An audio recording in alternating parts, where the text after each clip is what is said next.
There are places in this world that exist between worlds. Not on any map, not in any directory. Places that the loud and the powerful walk past without seeing because they have never needed to learn the art of disappearing. A gap between two buildings where the rain sounds different. A stairwell that nobody uses anymore. A corner table in a library so deep in the stacks that the fluorescent lights above it gave up flickering years ago and simply settled into a permanent, comfortable dim.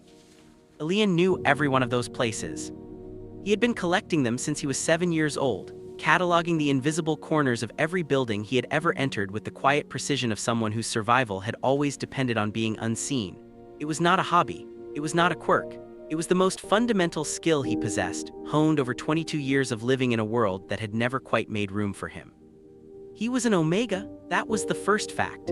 In a city that ran on hierarchy as surely as it ran on money and fear, being an Omega meant being at the bottom of a very specific architecture, below betas, far below alphas, and in the particular sub-hierarchy of the Omega population, below every Omega who could speak for themselves. Elian could not speak.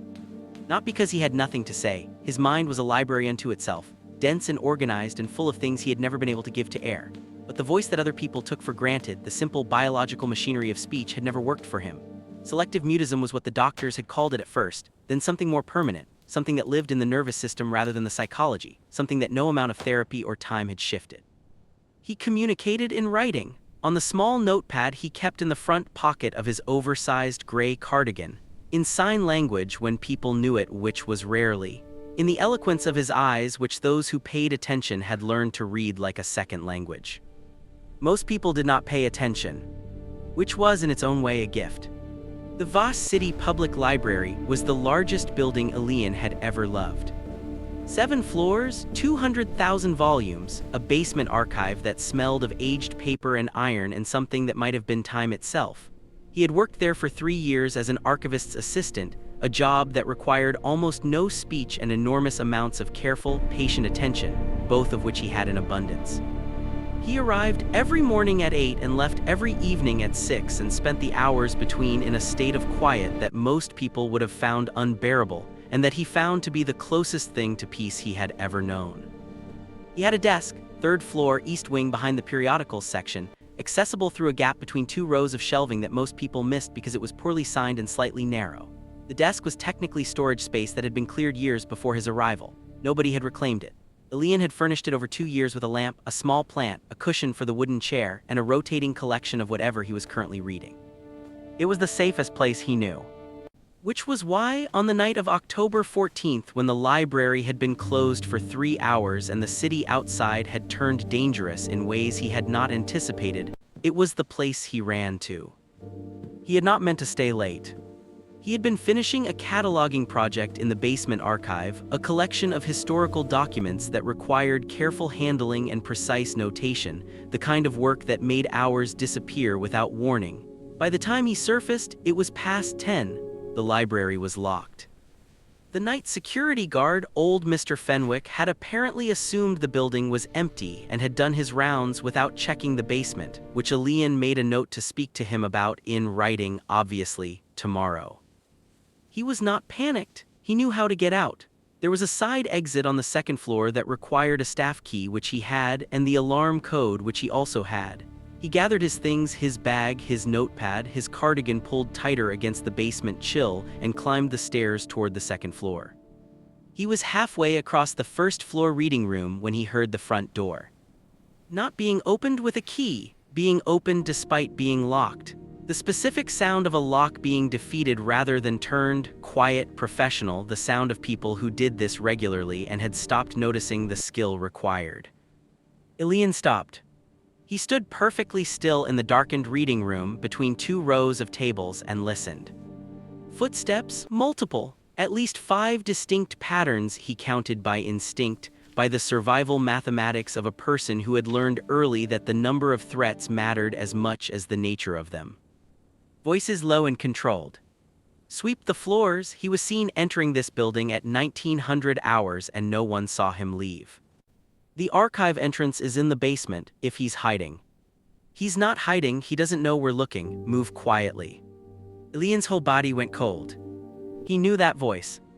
Not personally, not from any direct encounter. But in Voss City there were 5 names that every Omega learned the way children learn not to touch fire, not through explanation but through consequence.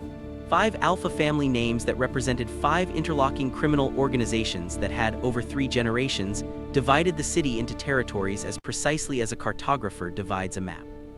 The Cassels, the Varro family, the Menu Syndicate, House Draken, and Leith. He had heard that voice on a recording once at a community meeting about Omega rights in District 4, a meeting that had been shut down within the hour by men in dark cars. The voice of Caius Leith, 28 years old, eldest son of the Leith organization, who had taken over from his father at 24 and had spent the 4 years since consolidating more power in the northern districts than anyone in a generation. Caius Leith was in the library, and apparently he was looking for someone.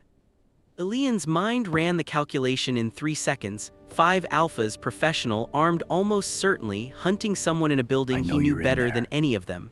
He had 2 options. Stay hidden until they found their target and left, or attempt the side exit on the 2nd floor, which required crossing open ground. I don't know if he I chose can the trust stacks. you. The library at night was a different country. Not to. In daylight, it was organized, navigable, no choice. its logic transparent to anyone who understood the cataloging system. In darkness, lit only by the emergency exit signs and the occasional security light, it became something older and stranger, a landscape of shadow and paper and the accumulated silence of a million unread pages. The dates line up, but the names don't match. Elian moved through it the way he moved through everything, without sound, without urgency, with the absolute economy of someone who had been practicing invisibility since childhood. He went up, not down, the instinct of prey which he hated acknowledging but could not override. Up was less expected. Up was the floors the men with their purposeful footsteps would reach last. He went to his desk. The gap between the shelving rose, the lamp he did not turn on, the small familiar space that smelled like his plant and his books and 3 years of quiet mornings. He pulled himself into the chair and drew his knees to his chest and pressed his back against the wall and made himself as small as he had always been so good at making himself. And he waited. And that was when the footsteps on the floor below paused, and a voice said something in a low tone, and another voice answered, closer than it should have been, closer than the floor below, and Elian understood with a cold clarity that whoever was also hiding in this library, whoever they were searching for, had come up. The footsteps were on the 3rd floor. Not the men searching, someone else. Someone moving through the stacks the same way he had, quietly, carefully, by instinct. Someone who stopped outside the gap between the shelves, and for one impossible moment, Elian could hear them breathing. Then a shape appeared in the narrow gap, a figure too tall for the space, bending slightly to peer into the darkness. Not one of the searchers. The energy was wrong, the posture wrong. The posture was not Hunter. It was the posture he recognized from mirrors. It was the posture of someone hiding. "There's a desk back here," the figure said, very quietly, a voice that was low and carefully controlled. "I can see your lamp. I won't come in." A pause. "I just need to know I'm not alone." Elian stared at the shape in the gap. His notepad was in his pocket. He took it out. He wrote 4 words and held them up toward the dim light. Me too, but we knowing have to keep they going. might not be readable, knowing it was the only language he had. I see them. "Are you what they Let's just want?" find the archive. A long silence. Then, yes. Another silence, the sound of boots on the floor below. A flashlight beam sweeping beneath the gap in the shelving, briefly illuminating the figure in the entrance to his space, enough for Elian to see a face. Young, not much older than him. Dark eyes, a cut above one cheekbone still fresh, the specific expression of someone who had stopped being afraid because they had run out of the energy to maintain it. An Omega. Another Omega, hunted through the city to this library, had found his desk. Elian looked at him for a long moment. He wrote again. "Come in, stay low, don't touch my plant." The tiniest sound, not quite a laugh, but its ghost. The figure folded himself into the small space beside the desk, and Elian moved his bag to make room, and the library settled around them in the darkness, and somewhere below, 5 of the most dangerous alphas in Voss City continued their search. The night, Elian understood, was going to be very long. 2 Omegas in a hidden corner of a dark library, 5 alphas hunting through the floors below, one night that would change everything either of them thought they knew about being found. The boy who had spent his whole life disappearing was about to discover that the right person could make you want, for the first time, to be seen. His name was Soren. Elian learned this the way he learned most things about people in close quarters, through observation first, language second. The careful way the other boy held himself against the shelving. The deliberate slowness of his breathing, which was the practiced breathing of someone who had learned to manage fear physiologically rather than emotionally. The way his eyes moved in the darkness, not frantically, not with the scattered attention of panic, but with a sweep and return pattern that suggested training. All right, let's go. Not the training Right of behind someone you. powerful, the training of someone Keep who had pushing, needed almost for there. a long time see to the know street. exactly where every exit was. He wrote the question on his notepad and passed it over. What is your name? The boy looked at the notepad, then at Elian. Then he wrote back using the notepad Elian had offered, the pen from behind his ear in handwriting that was small and precise. Soren, you don't speak. Elian shook his head. Something shifted in Soren's expression. Not pity, he had cataloged every version of the pity expression over 22 years and knew it on sight. This was something different, something that looked almost like recognition. I understand that, Soren wrote. I've wanted to stop speaking many times. Elian looked at those words for a moment, then wrote, it chose me, I didn't choose it. I know, Soren wrote, things that choose us are different from things we choose, they're more honest. Below them, the sound of the searchers moved through the second floor. A flashlight beam cut across the ceiling visible above the shelves, narrow but sweeping, methodical, someone who knew how to search a building. Elian and Soren both went completely still. The beam passed, footsteps moved toward the east stairwell, a voice muffled, third floor, then the roof access. Soren closed his eyes, opened them. Elian wrote, why do they want you? Soren was quiet for a moment. He looked at the pen in his hand, then at the notepad.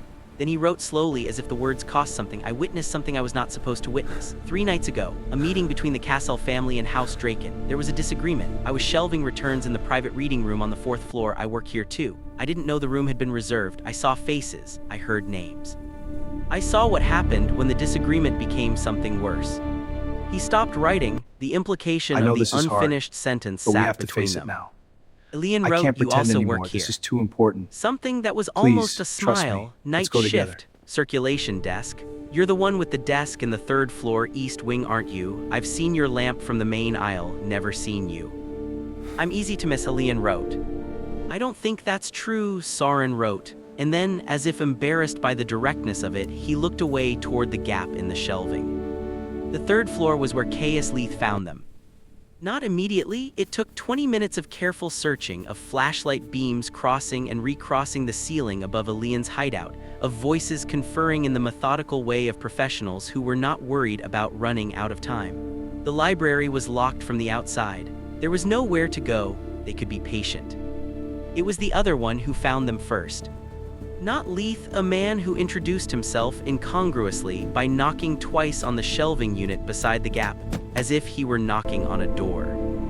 I know you're in there, said a voice, quiet, younger than he expected, not the voice of authority, the voice of someone who had been sent ahead. And I know there are 2 of you because I can smell. He stopped, tried again. I'm not going to hurt anyone, I'm Ren Minyu. My family is one of the 5, yes, but I'm the one who told Soren to run in the first place. I'm the one who warned him. A pause. Soren, I know you remember my voice, please. Soren's expression in the darkness was the most complicated thing Elian had ever read on a face. Fear and recognition and the specific conflict of someone deciding whether to trust a person they had reason to distrust simply because their instincts said something different than their logic. He wrote on the notepad and showed it to Elian. He did warn me 3 nights ago, I don't know why. Elian wrote back, ask him. Soren took the notepad, held it up toward the gap where the voice had come from, angled toward the faint emergency light in the aisle. The voice read it, a silence. Because what I saw in that room was wrong, You were Ren out Minyu cold. said Find quietly. anything? And I am Yeah, very give me a tired of second. watching wrong things next turn happen is and coming saying up. nothing. The Got same it. way, Left at the he light. paused. The same way I imagine an Omega who sees everything and says nothing eventually gets tired of the silence. Elian felt those words in a place he had not expected to feel anything. He took the notepad back and wrote and held it up himself. How many of the 5 want him? Another silence. Then, all 5 families sent someone, standard practice when a witness needs to be managed, but not all of us have the same definition of managed. What is your definition? Gone from the city, Ren Minyu said. It's so good to Alive, see free, you. somewhere they You can't be too. reached. I've missed this. Elian Me sat with too. that for a How have you moment, been? then he Good, wrote, just and the busy. others. You? The Same. silence this time We was should do this answer more. enough. Caius Leith It's good to arrived see on the third everyone. floor 11 minutes We later. feel safe here. Elian knew it was That's the him idea, before a anyone safe spoke. haven. There was something in the Shows. quality of the silence that preceded him, a change in the atmosphere of the floor, the way the atmospheric pressure changes before weather. The other searchers moved differently when he was present, smaller, more precise. He came to the gap without the flashlight. He stood there in the darkness, and Elian could see almost nothing of him, just height and stillness, and the particular authority of someone who did not need light to see clearly. Ren, he said, step away from the shelving. Caius. That wasn't a request. A pause, then footsteps, Ren moving back from the gap. Elian heard the specific sound of a young man deciding not to fight a battle he could not win yet. Caius Leith's voice, when it came again, was directed into the gap. Not loud, not threatening in any theatrical way, worse than that, precise. I know you're in there, Soren, he said. I know there's someone with you. I'm not going to tell you that nothing will happen to you because we're past the point where those reassurances mean anything. A pause. What I will tell you is that the 4 other families are in this building and I got here first, and what happens next depends entirely on what you decide to do in the next 3 minutes. Elian looked at Soren, Soren looked at him. Elian picked up the notepad. He wrote, I know this building, every exit, every hiding place, every room they haven't reached yet. I've been memorizing it for 3 years. Soren read it, his eyes lifted to Elian's face.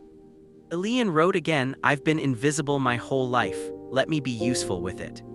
Something crossed Soren's face in the dim light. Something that was not just gratitude, something deeper, more specific. The expression of someone who has spent years being an inconvenience to the people around them, who has internalized their own smallness so completely that being offered help by someone who truly means it lands like something almost incomprehensible. He took the pen, he wrote one word, why. Elian looked at the word for a moment. He thought about what to write. He thought about invisibility and the particular exhaustion of it, and about the laugh he had almost heard from this boy who had found his desk in the darkness, and about a voice that had said I've wanted to stop speaking many times and meant it. He wrote, because you found my desk and you didn't touch my plant. Soren looked at that for a long moment. Then, for the first time, he smiled, not the ghost of one, the real thing, brief and undefended, lighting his face in the near dark like something that had been waiting a long time for the right moment to appear. Elian felt his chest do something he did not have a word for. Caius Leith's voice came again from the gap, 2 minutes. Elian put the notepad away. He knew every inch of what came next. He had been preparing for this, in a sense, for 3 years. Every morning he had mapped his space. Every quiet hour he had understood the bones of the building. Every invisible person knows the architecture of the world that ignores them better than those who move through it with confidence. He stood up, he gestured to Soren, follow me, exactly. And they moved into the dark.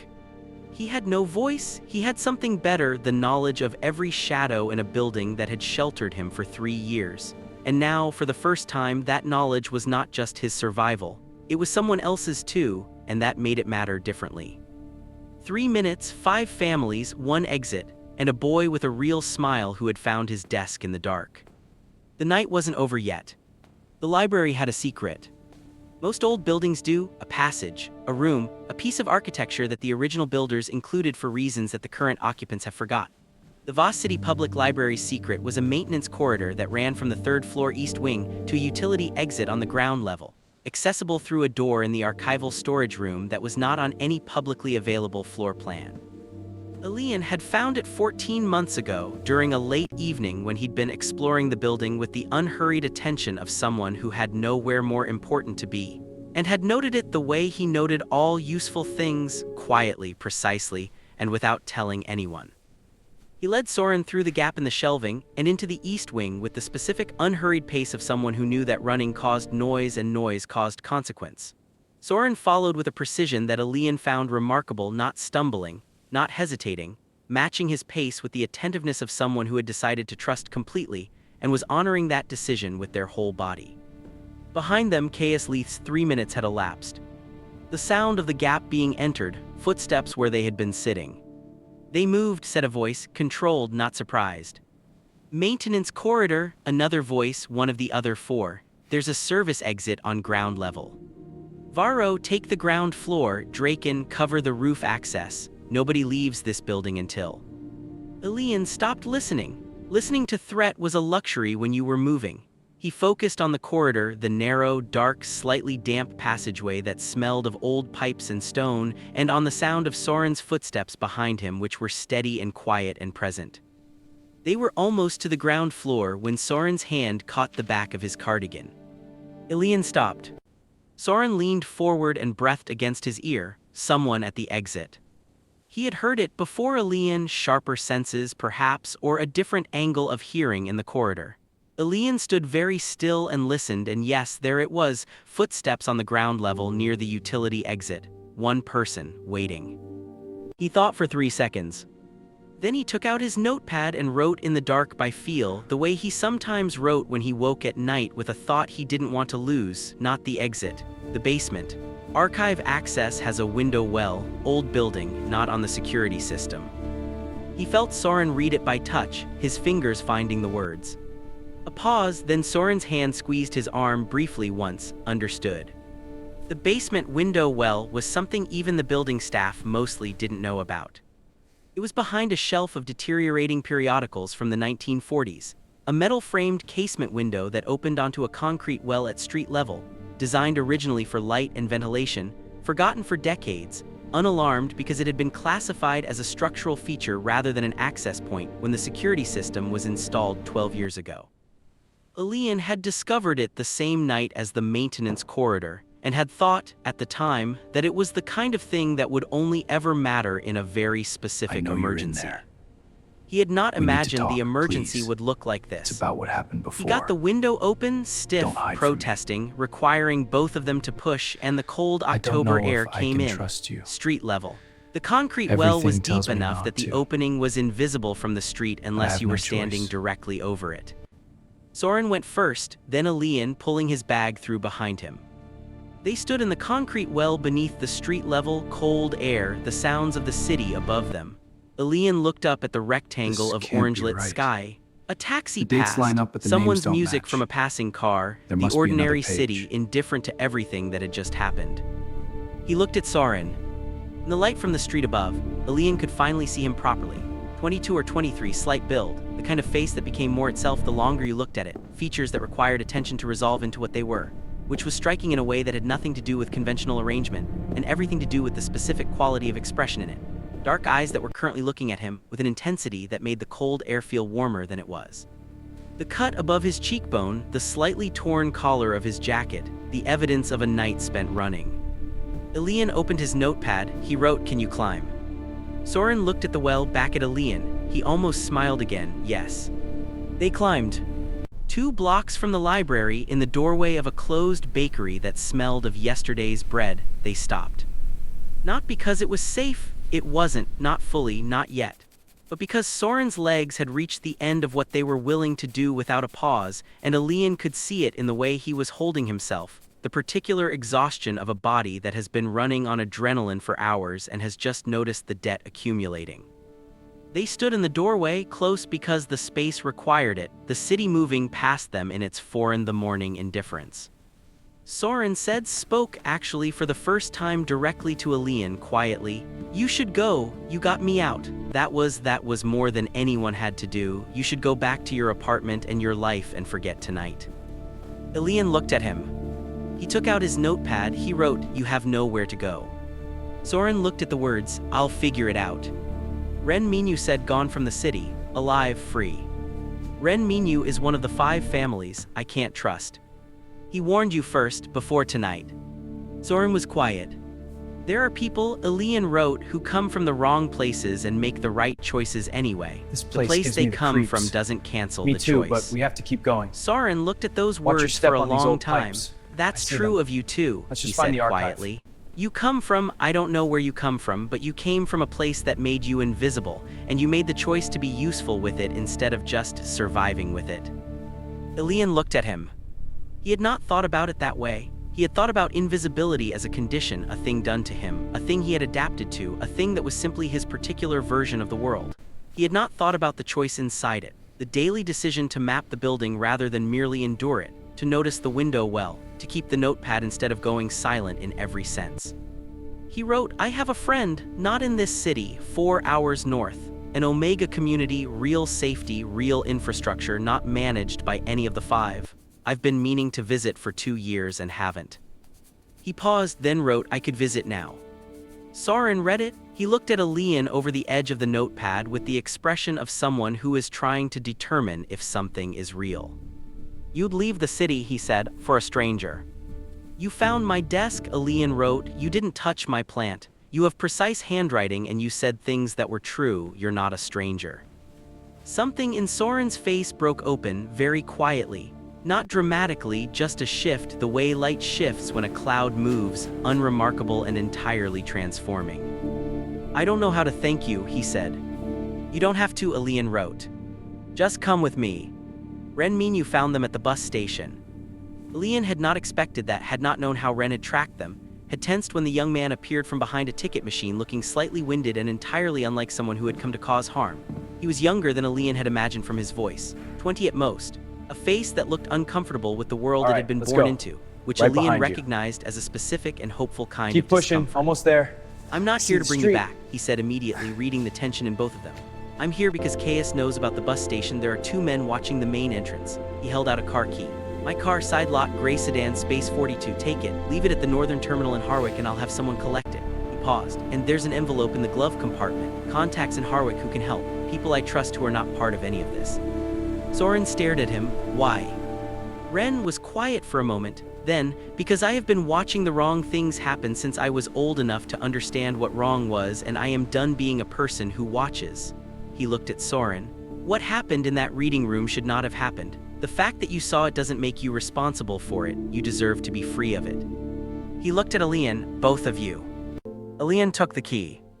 He looked at Ren Minyu, this young man from one of the 5 families in a bus station at 4 in the morning, choosing something different, and wrote on his notepad and held it up, "Thank you." Ren nodded. He looked for just a moment like someone who had been waiting a long time to make a right choice and was only now feeling the weight of having finally made it. Then he turned and walked away, and Elian and Soren walked towards Space 42. The drive to Harwick took 3 hours and 50 minutes. Elian drove. Soren navigated, reading the route from his phone, and then somewhere around the 2-hour mark stopped navigating because the road was straight and obvious and there was nothing to read except the darkness on either side and the approaching lights of small towns appearing and dissolving as they passed. He slept for 40 minutes, tilted against the window.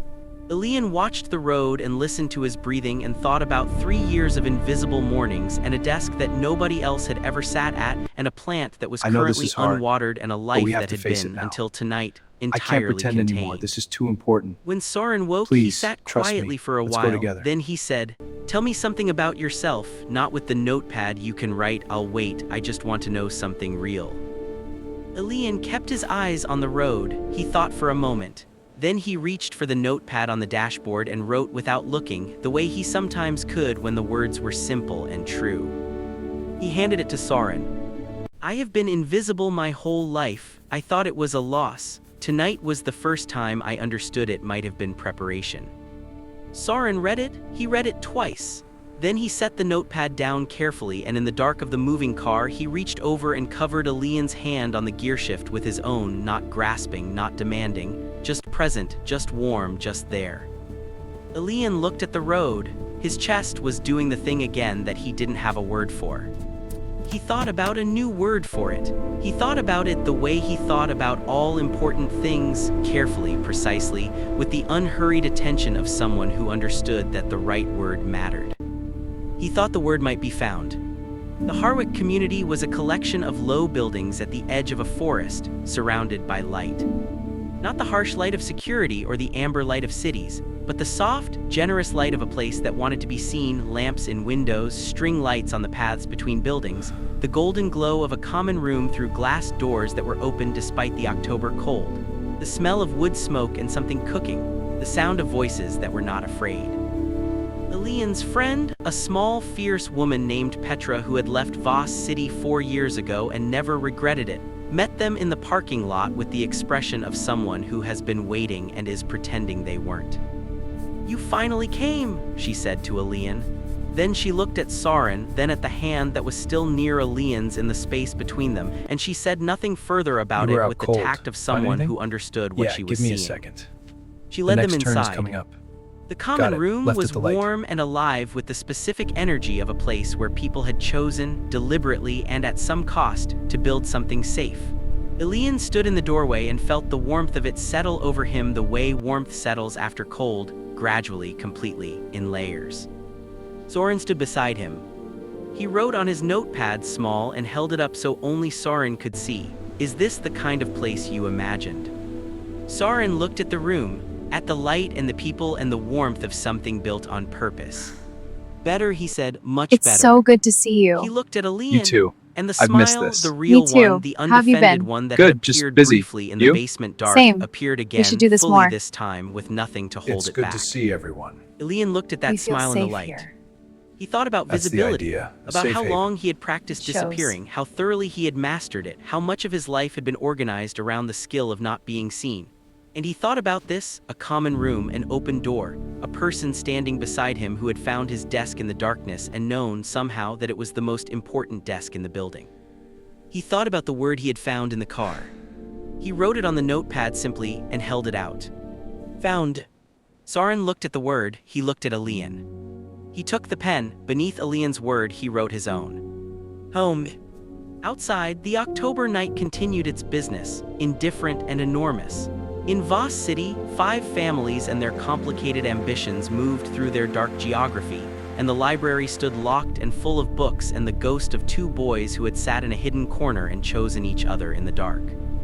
Here, in Harwick, in the warm light of a place built by people who had needed exactly this, safety, honesty, a door that opened instead of closing, Elian and Soren stood at the beginning of something. Not perfect, not without difficulty ahead. The world they had left was still the world, and the world does not reorganize itself simply because 2 people have found something worth protecting. But this was real, and they were visible, and the light was on. He had spent his whole life hiding. One night changed the purpose of his silence. It became not just survival but salvation, his and someone else's. And perhaps in the way that things compound when they are honest, the beginning of something much larger. Invisibility had been his gift all along. He had simply needed the right night to understand what it was for.